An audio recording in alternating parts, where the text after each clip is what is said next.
Okay, y'all hang on 1 second. No worries. Pardon our learning curve. Yeah, I wanted to say while we were waiting on our last board member to join us, I wanted to welcome all those that are out there in the digital world that's joining us for this meeting. We'll get started as soon as we can.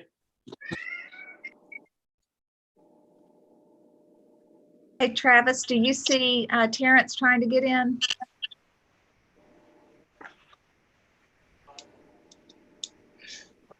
He said he's trying to call.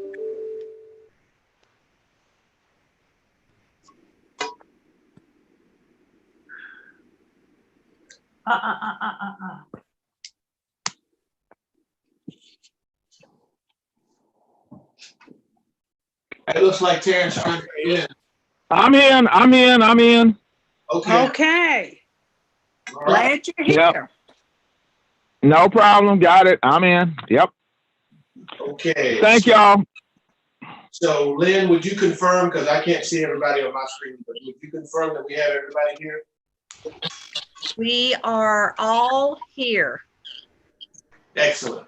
Okay, that being said, let's call this meeting, the special call meeting of the Augusta Richland County Board of Elections order. First item on the agenda is an update of the on the June 9th, 2020 general primary and nonpartisan election. Lynn? Thank you, Mr. Chair. The whole point of tonight's meeting was primarily to touch base with you guys. At this point, we have we've gotten 1 day of early voting completed. So I want to give you an update on that. We have good solid time in with the drop boxes, and we also have some information available for on election day voting. And so with that, I'll go ahead and just begin. Yes, ma'am. As far as or absentee voting by mail goes, through the close of business today, we've issued, buckle up, 27,000 ballots. Whoa. Yes.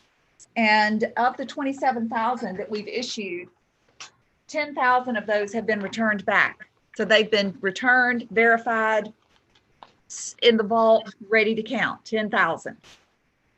It's a lot of ballots. Lynn, yes.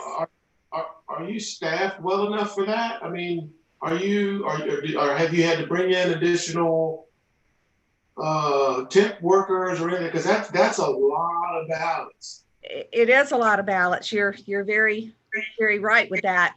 We at last count, we have all of our regular staff plus 12 temporary employees that are working here full-time every day. It's the only way we've been able to keep up at all. Thank goodness. So we feel like we're doing okay. We're to the point now where we are, when the mail comes in each day, and we've been at this point for about a week, when the mail comes in each day, we are processing that day's mail that day. And so we're at a good place. Okay. So yeah, it's impressive. When I look back at especially 2018 and 2016, when we had just right on average 1,000 votes by mail for both of those elections. I mean, it's really is something. This exceeds anything we've ever seen, and we all know the reason why these are extraordinary times in so many ways. Yes. So there is that. Now, advanced voting. We had our first day of advanced voting today. Everything went well. The machinery performed great. We have the busy room set up such that we have been able to properly space and put 9 voting machines in the room. And we have 2 check-in stations for voters to come in. So there are a total of 8 poll workers in the room that are managing the cleanup and the line and all that stuff. And then we can also get 9 voters at machines while simultaneously checking in another 6. So the room is plenty big, thank goodness. It has lots of square feet, and we think we have a good plan in place for that. Through the close of business today, we had 107 people come through.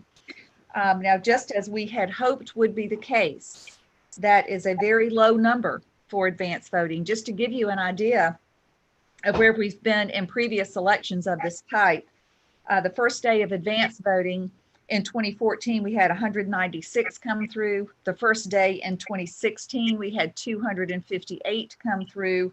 And the first day in 2018, we had 187 come through. Today, we had 107. So that does kind of lean towards more people choosing to vote by mail, fewer people opting to come in person, and we certainly hope that that will continue to be the case. Now, one caveat I'll throw in there, today was the first day the municipal building has been opened in weeks now. And Yes. so there was a big influx of people into the building between car tags and business license and other business that people have been waiting to transact with the government. There were a lot of people coming in and out of the building today. And we've routed the advanced voters so that they're not coming in the main doors. They're going around to the east side of the building. If any of you who are familiar with our campus might know where the IT building is located. So they're coming into the Beasley room from that door that is over on the east side of the building. That gives us a nice long sidewalk to queue them up to, going back over towards the east and not wrapping back around the front of the building to converge with the other folks that are trying to get into the building for other reasons. And so that's working out well for us.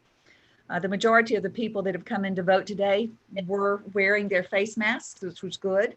Those who were not, we offered a face mask to them, and without exception, they all took one and put it on. Lots of hand sanitizing going on and all that kind of stuff. So everything seems to be working pretty well, all things considered. Lynn, I want to interrupt you just for a moment. It looks like Sherry's got a question. Yes. Okay, can you hear me? Yes. Yeah.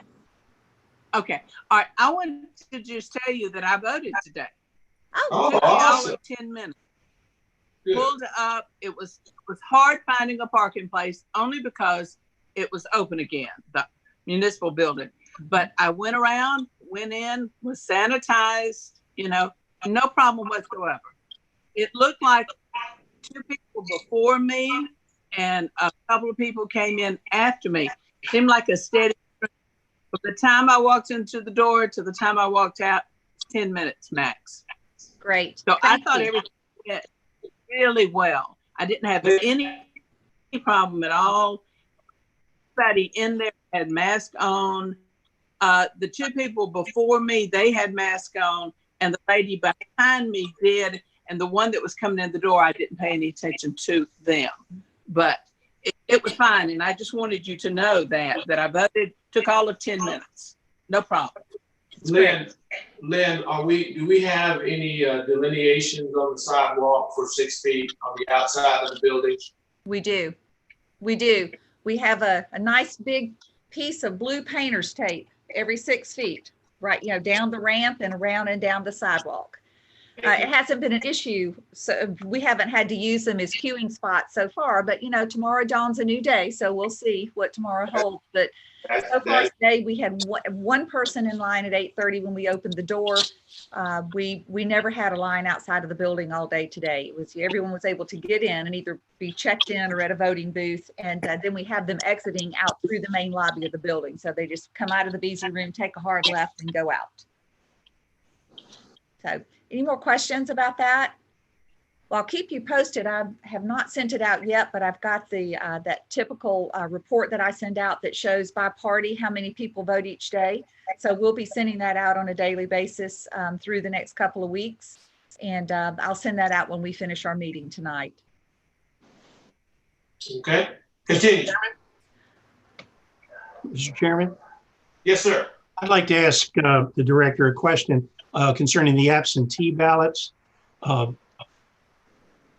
We discussed we needed more personnel that day to do opening and sorting and all that sort of thing. Do we have enough equipment to scan that many? Like, I don't know if the new absentee ballots have to go through the old Scantrons or if it uses the new equipment. Okay. That's a great segue into our next discussion point. If it suits the board, I'll just plow right on and tell you what I know. Today, at a special called meeting of the State Election Board, they passed a rule that permits us to begin opening up envelopes for absentee ballots on the second Monday before the election. And so we will have a whole week before the election to process those ballots. The rule did a very nice job of laying out a clean and secure process for that requires very strict reconciliation as we go along. Very strict ways that we are to batch the ballots to be counted. Bob, to your point, this new system, we have 2 high-speed scanners now that count hundreds of ballots a minute. They are really, really fast. You put a big stack of ballots in at the time and tell it to go, and it takes them in and counts them. And so we will have 2 of those scanners running. We are required by rule to count those ballots in batches of 100. And each batch is reconciled in itself. Once everything is accounted for, they are put away, labeled into a secure container, and then we get another batch of 100 to work on. Since we have basically 5 days to work on that, plus election day, I think we'll be okay. I think we'll certainly be in the position of getting a good head start on it by the time election day gets here. Now, your specific question, Bob, was the number of teams it would take and those type of logistics. When we're going through the process of doing the early slitting that far out from election day, that means for us that the warehouse is still going to be full of voting equipment. Normally, when we're out there on election day, the whole place is cleared out. We have tons of room to move around and spread out. That is not the case. That will not be the case 8 days before the election. And so we believe that we have 4 areas inside. We can set up 4 workstations to work at the same time, opening up the envelopes and doing the reconciliation part of it. And again, working in batches of 100.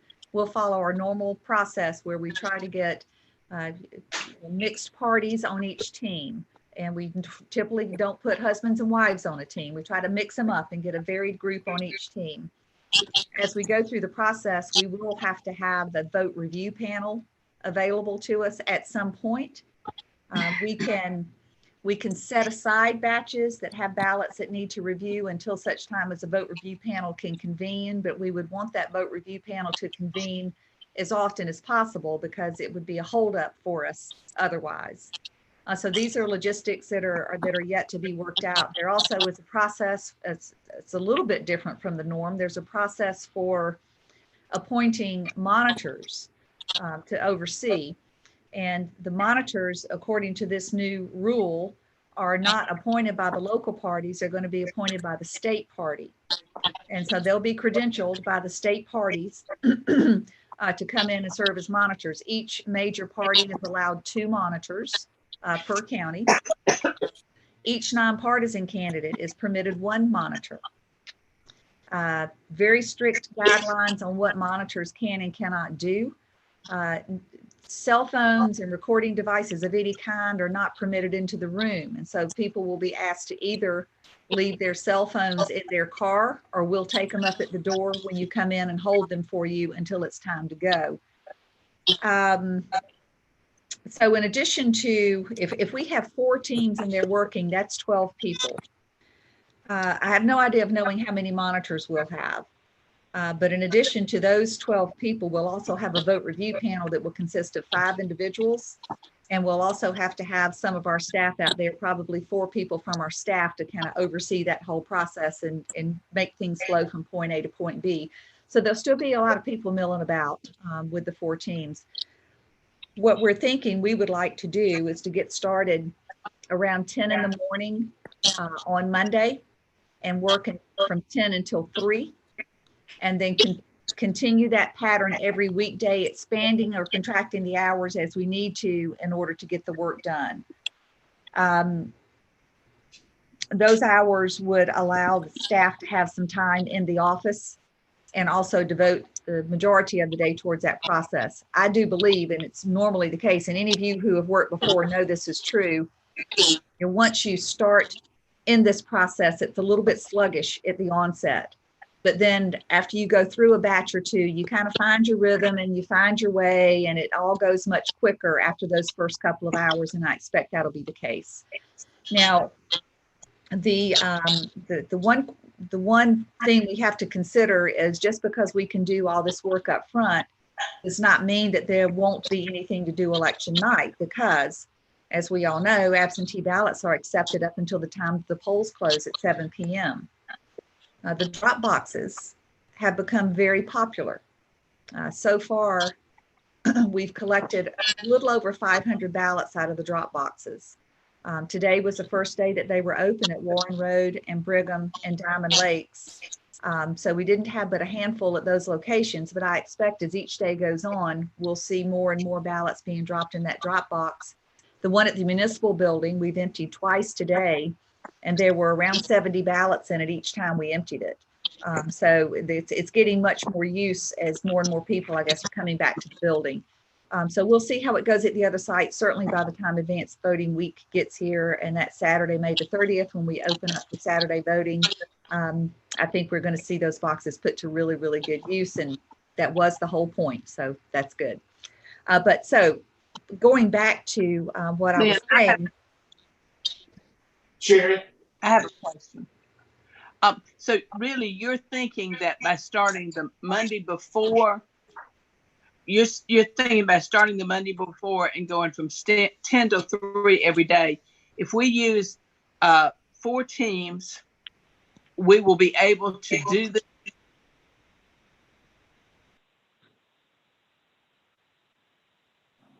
I'm sorry, Sherry, I lost that last little bit.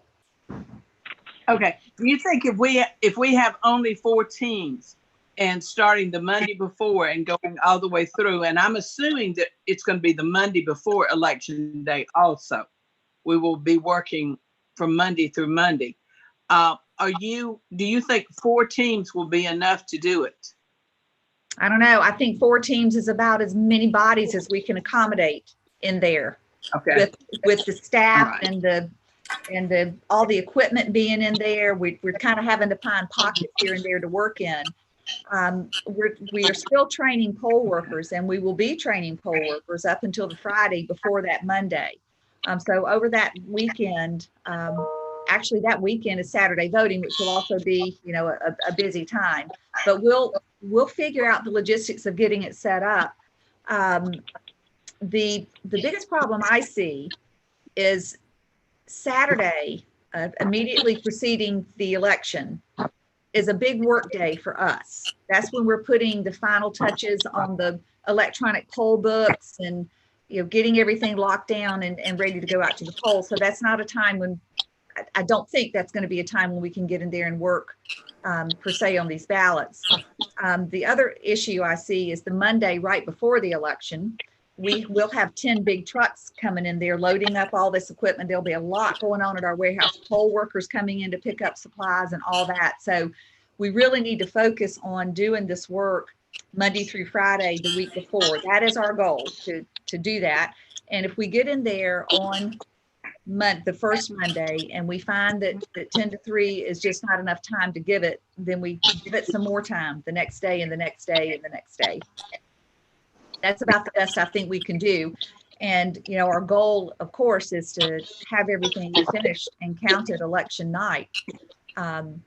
Now, just because we're opening up early on those days, that Monday through Friday before, it doesn't mean that we cannot get started 8 or 9 o'clock in the morning on election day and work, 11 or 12 hours on election day, just like we would normally do.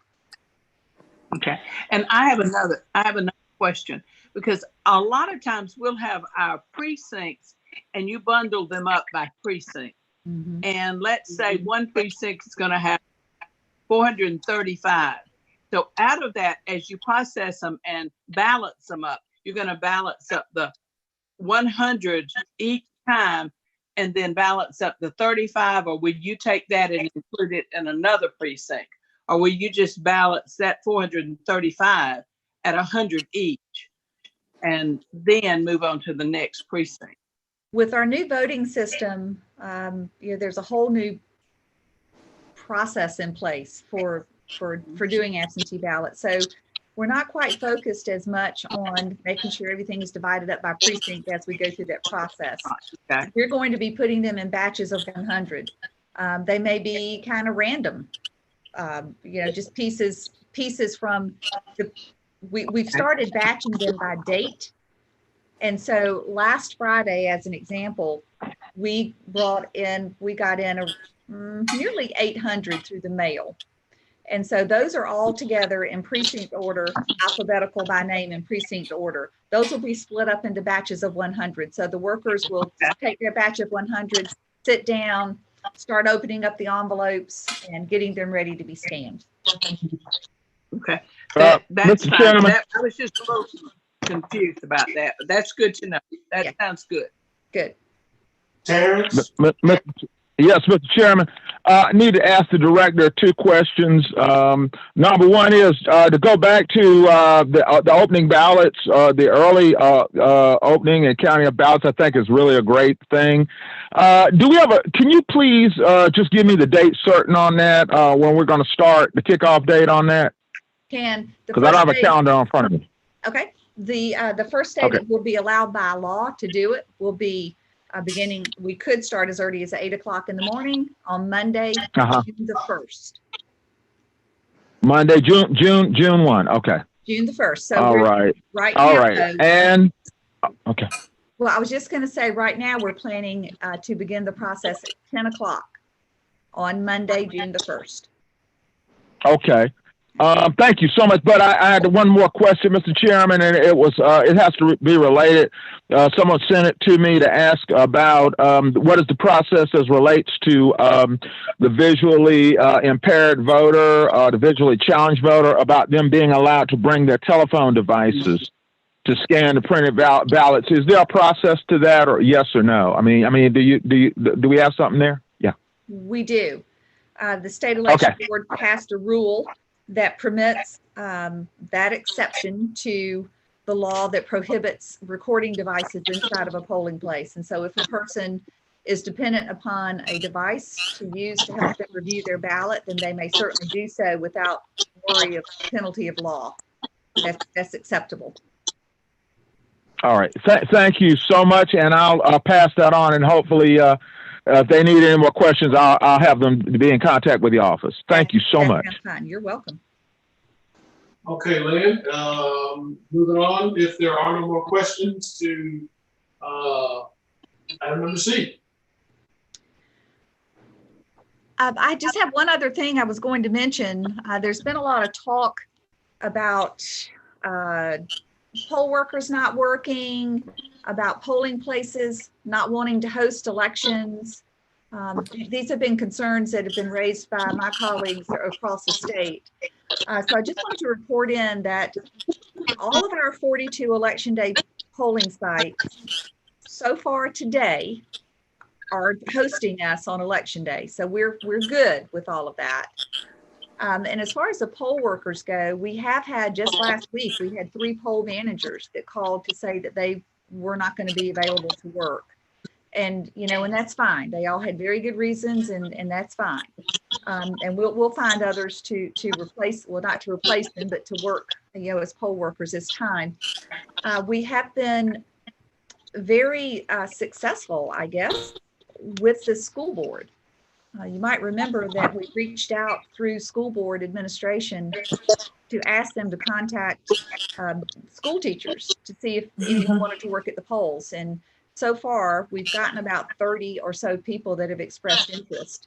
And every day I open up emails and there are a couple of more in there. So that's good. And we've already started integrating them into and inviting them into training and whatnot. And so far, that's working out really well. I'm not overly concerned about that aspect of things right now.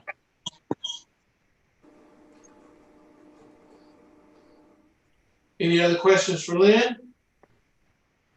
No. Lynn, you have anything else for us?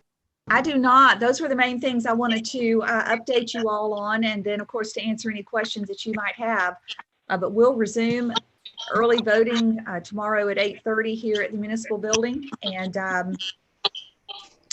I have no reason to think that things won't go well, just like they did today. But again, the equipment worked great today. There were no questions, no problems with in that regard, and the lowered amount of voting equipment didn't seem to have a big impact on the overall operation. So things are running okay right now.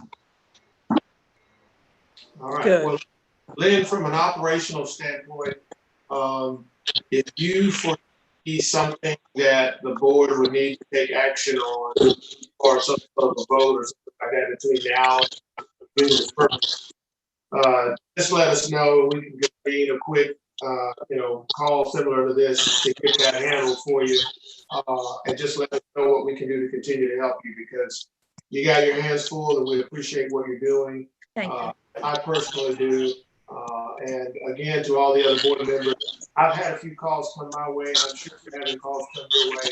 So please run your responses past Lynn, so that we're making sure that we're on the same page and we're saying the same things and giving the best and most accurate information, as things tend to be changing back and forth right now as far as when we can do things, when we can't do things, when this is going to happen. We just want to make sure that we're giving the best and most up-to-date and most accurate information. So if you are getting questions, like, either refer those to Lynn or get your information directly from Lynn and relay your constituents. So other than that, I've got nothing else. Is there anything else, any other board? No. Mr. Chairman. Yes. Mr. Chairman, I just want to say outstanding job by the staff, and just keep up the good work. And like you said, if there's anything we can do, and I'm definitely looking forward, before the close of the week, getting my vote in as well. So in person. Excellent. Well, that being said, I'll entertain a motion to adjourn. So moved. Second. It's been properly moved and seconded that we adjourn this special call meeting of the Richmond Public County Board of Elections. All in favor? Aye. All opposed? It looks like the ayes have it. Thank you very much. Hey, thanks everyone. We'll talk to you soon. Okay. Thank y'all. Take care. Thank you.